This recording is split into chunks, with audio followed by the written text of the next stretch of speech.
Hey, this is my first book video. First I was going to do just mass market paperbacks, but then I thought I'll just do all my horror fiction. So here we go. Paul Adams' Devour. This is from 1981. Jaws was a gentle reminder. Now the real horror has begun. Pike, freshwater sharks, one of nature's perfect killing machines. Rapacious and remorseless hunters, they have no enemies except man. But now a strain of pike is loose in our rivers and streams, a ghastly mutant whose appetite for human flesh is unappeasable, and man becomes the hunted, the prey of crazed killer fish that nothing and no one can stop.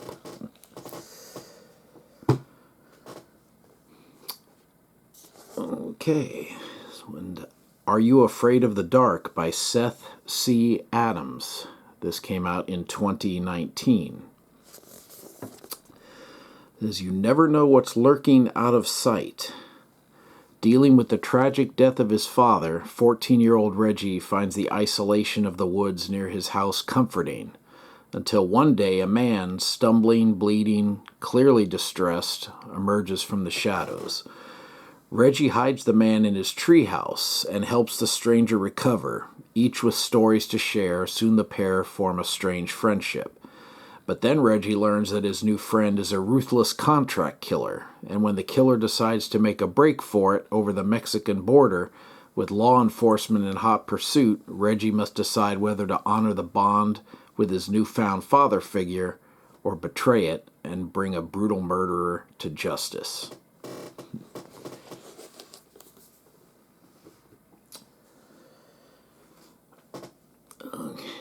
Next we have Werewolves by Jerry and Sharon Ahern. The evil genius, a student of the occult, Hitler knew that a properly trained werewolf would be the ultimate warrior. With their shredding fangs, gutting claws, and uncanny regenerative powers, they are the ideal killing machines. Through a miracle of genetic engineering, the sadistic madman created the SS unit that would win the war, if they could be controlled. This came out in 1990, I think a year after Robert McCammon's The Wolf's Hour, if you know that book. It was a special homecoming for Danny and her father. They were both High Cliff alum, and they hadn't seen each other for too long. The festivities were marred by reports of savage assaults by a wild beast loose in the city. Then there were more attacks. This time people died, their corpses never fully recovered. Huge bear-like animals lurched along the streets, feeding on human limbs, smashing windows, and dragging out mutilated bodies. Then Donnie's father saw a face he last saw in Nazi Germany 40 years ago, a face that hadn't aged a day. A face that seemed to command respect from the ghoulish beasts feeding on the town. Suddenly it started to make horrific sense. His darkest fear had become a reality. Werewolves. Isn't that your greatest fear a reality? The Howling slogan? Let's see. Okay, now we have two by Anya Alborn. This one is called Within These Walls from 2015. Okay. With his marriage on the rocks and his life in shambles, washed-up true crime writer Lucas Graham is desperate for a comeback. One more shot at the best-selling success he once enjoyed. His chance comes when he's promised exclusive access to death row inmate Jeffrey Halcomb, the notorious cult leader and mass murderer who's ready to break his silence after 30 years, and who contacted Lucas personally from his maximum security cell. With nothing left to lose, Lucas leaves New York to live in and work from the scene of the crime, a split-level farmhouse on a gray-sanded beach in Washington state, whose foundation is steeped in the blood of Halcomb's diviners, runaways who were drawn to his message of family, unity, and unconditional love.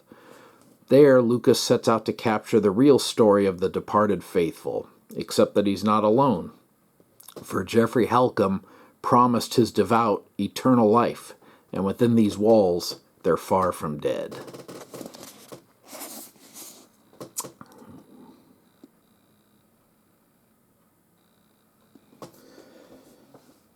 Okay, one more book by the same author. This one is called Brother. Okay, deep in the heart of Appalachia stands a crooked farmhouse miles from any road. The Morrows keep to themselves, and it's served them well so far. When girls go missing off the side of the highway, the cops don't knock on their door, which is a good thing, seeing as to what's buried in the Morrows' backyard. But 19-year-old Michael Morrow isn't like the rest of his family. He doesn't take pleasure in the screams that echo through the trees. Michael pines for normalcy, and he's sure that someday he'll see the world beyond West Virginia. When he meets Alice, a pretty girl working at a record shop in the small nearby town of Dahlia, he's immediately smitten. For a moment, he nearly forgets about the monster he's become, but his brother Rebel is all too eager to remind Michael of his place.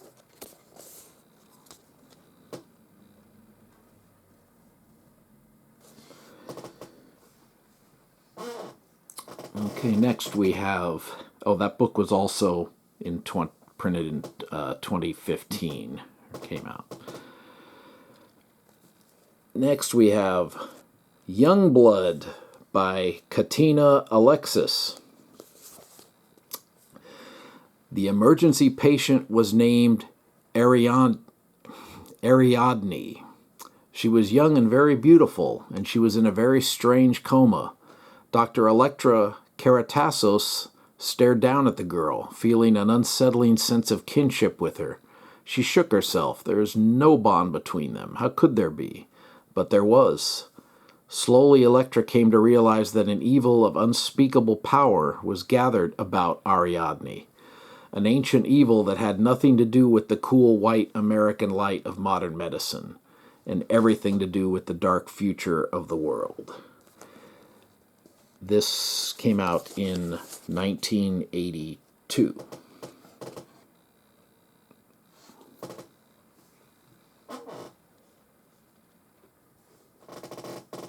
Okay, here's an old, I love this cover. Black Christmas by Thomas Altman. This is not a novelization of the old movie by, blanking on his name now. But this came out in 1983. Someone has a special gift for the young women of Murdoch. Christmas in Murdoch, a time of cozy safety, snowy sidewalks, and caroling children. But this holiday season, someone is baiting Sheriff Dunsmore in a bizarre and deadly game. Someone is stalking the young women he knows and loves, seducing them with icy steel, leaving them for him to find far too late. It's the night before Christmas. The frightened town edges toward panic, and Dunsmore is about to receive the most terrifying gift of all. Love that cover. See the reflection of the axe there in the ornament.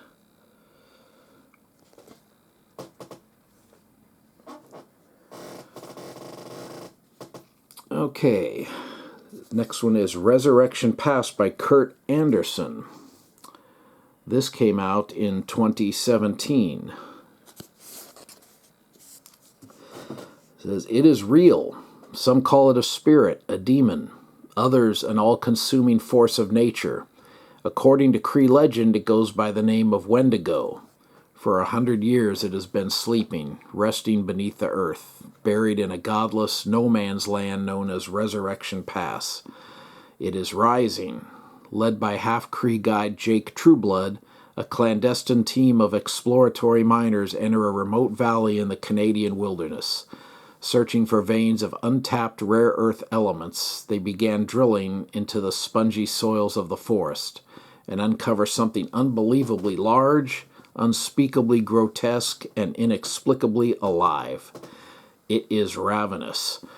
Within seconds, all hell breaks loose. Giant, grasping tendrils shoot out of the earth. Poisonous spores explode into the air, and the horrified miners become a living, screaming feast for the biggest, hungriest creature the world has ever seen. Jake Trueblood and a young ecologist named Rachel barely escape with their lives, only to confront the Okichawa, a murderous group of local Cree infuriated by the presence of the mining team. But even if they can escape the Ochikawa, Jake and Rachel's ordeal is far from over. The nightmare is just beginning to feed. Again, I think I said that came out in 2017.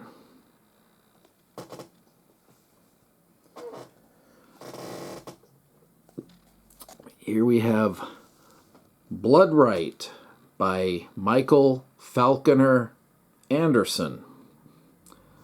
This came out in 1986 and apparently was also known as the Woodsman. The Night of the Undead. The forest was thick and dark. Karen Mallon, abandoned by a fumbling and frustrated blind date, was lost, and she was afraid. At first she told herself it was only her imagination, but then she came upon the woodsman, and Karen saw what no living human was meant to see. Now the trees can hear, the night has 1,000 eyes, and the air is alive with malevolence. Karen Mallon's worst fears have come true.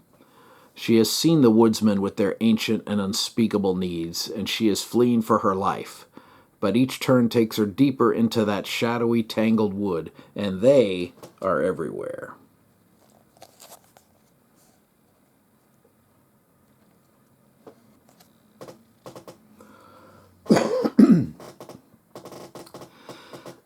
Next we have Clawhammer by Paul Dale Anderson. This edge is cut here. No, I got this one used. This came out in 1986. Oh, wait, no, I'm sorry. 1989. It says, something hunts the night, relentless, inhumanly cunning. It stalks the serene streets and elegant houses of the quiet Illinois suburb, shattering its victims' skulls and flaying the flesh from their still-living bodies in a maniacal, blood-drenched frenzy. Now a dedicated cop and a brilliant young doctor will risk everything to run an elusive, insanely savage horror to earth. Their only clue, a beautiful girl, scarred body and soul by a hideous past she can't escape, and by an evil that possesses her still.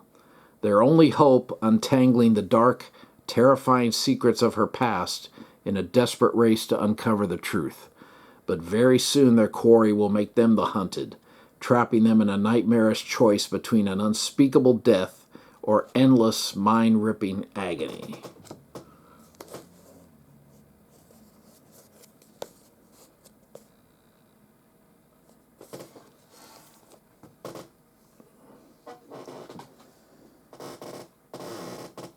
Hey, next we have Zombie by J.R. Angelella. This came out in 2012. This 14-year-old Jeremy Barker attends an all-boys Catholic high school where roving gangs of bullies make his days a living hell.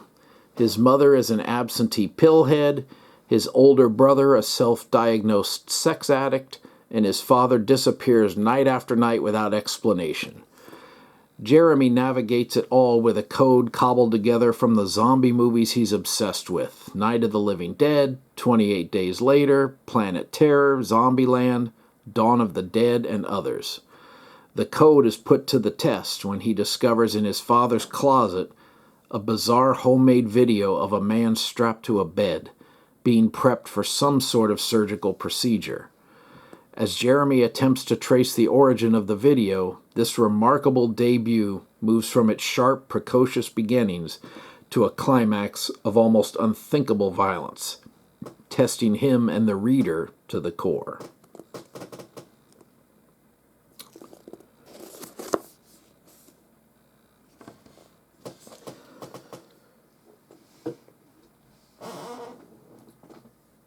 Okay, next we have one of my favorite genres, the animal attacks books from the 70s.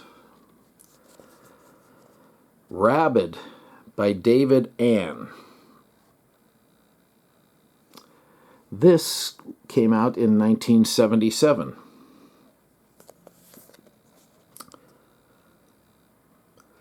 It began as a lark, a holiday abroad. It was fun outwitting the authorities with all their silly rules and red tape.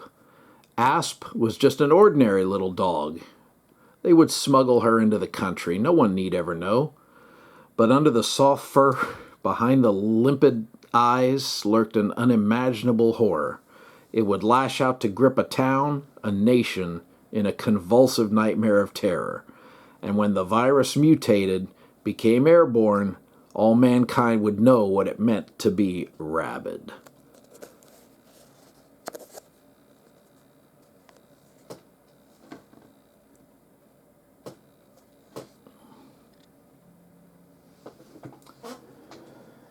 Okay, now we have the Amityville Horror. I have two here. Now, is it fiction? Is it not fiction? Okay, this is a paperback. I always loved how, when did this come out? It was written by Jay Anson. It came out in 1977. I love how throughout the book, the beginning of the chapters, they have the little illustrations of the flies.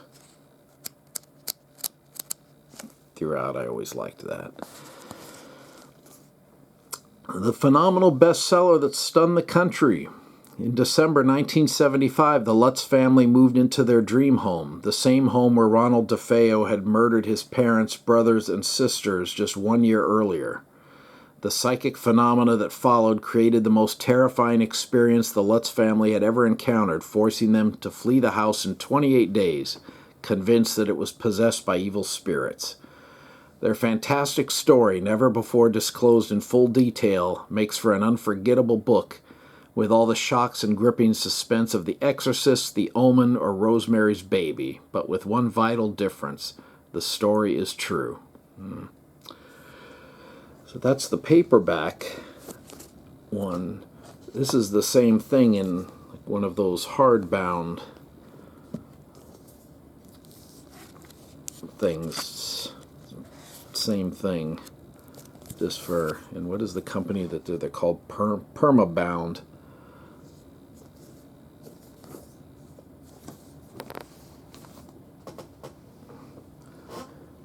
Okay, now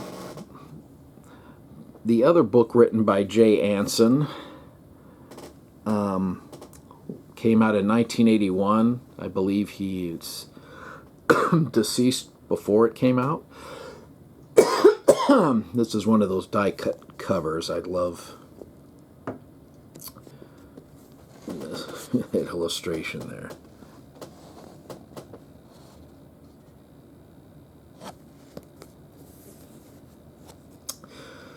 The Omen of Ultimate Evil, the Sign of the Devil, the Number of the Beast. 666.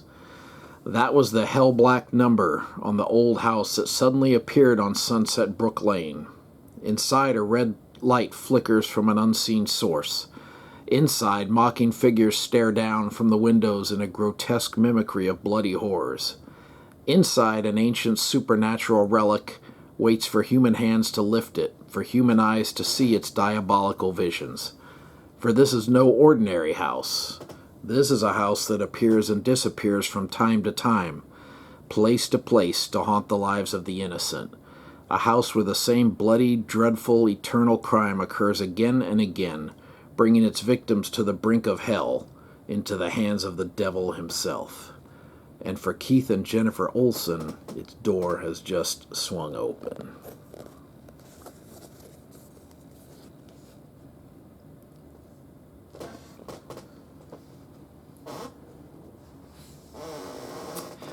Next one is by Jason Arnott. It's called The Last Days of Jack Sparks. And this came out in 2016.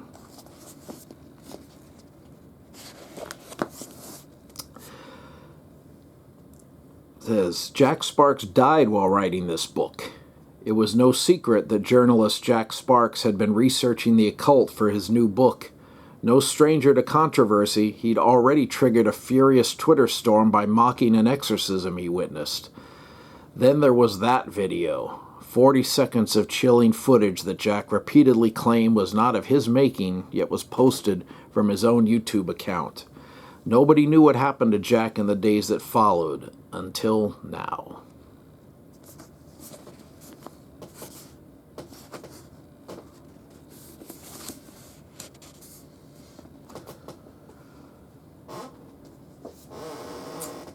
Next book is by Michael Aronovitz, and it's called Phantom Effect, and it came out in 2016.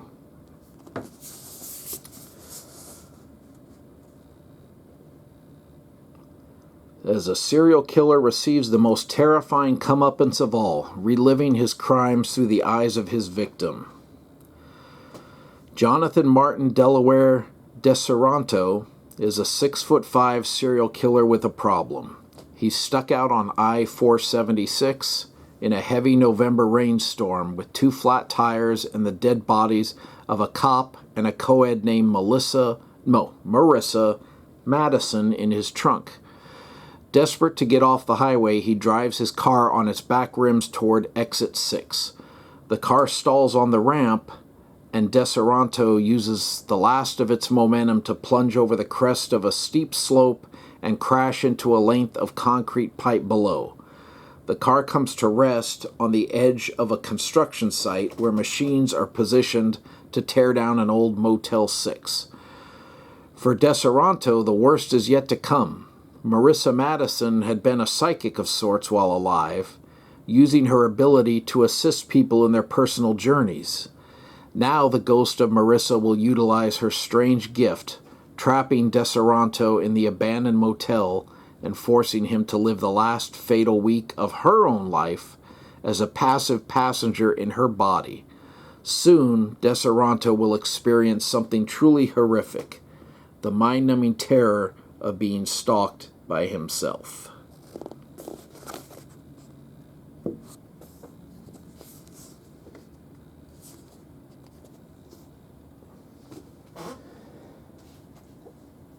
We have 2 by John Athan. The first is called Butcher Road. This came out in 2016. Austin and Anna had planned a simple trip. Austin would visit Las Vegas for work and Anna would tag along.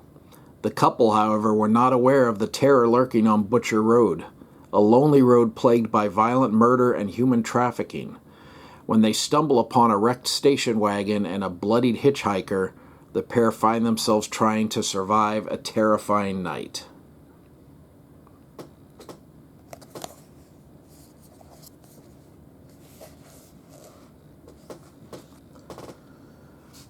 Okay, the next also by John Athan, Cannibal Creek. This one came out the next year in 2017. While traveling through West Virginia on a camping trip, the Bakers and the Riveras, 2 close-knit families, have the misfortune of running into a peculiar hitchhiker. After ditching the hitchhiker, the family set up camp and begin their vacation. However, they soon find themselves stalked by a group of feral, cannibalistic people lurking in the woods.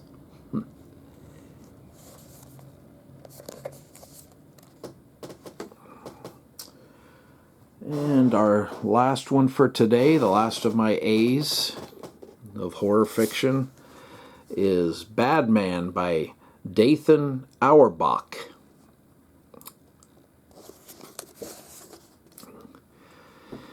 The Shining set in a grocery store. Eric disappeared when he was 3 years old. Ben looked away for only a second at the grocery store, but that was all it took. His brother had vanished into the sticky air of the Florida Panhandle. 5 years later, Ben is still looking for his brother. Now 20 and desperate for work, Ben takes a job on the night stock crew at the only place that will have him, the store that blinked Eric out of existence. Ben can feel there's something wrong there, with the people, with his boss, with the graffitied Baylor that shudders and groans and beckons. But he's in the right place. He knows the store has much to show him, so he keeps searching. Except Ben misses the most important thing of all, that he should have stopped looking. They say, oh, this came out in 2018.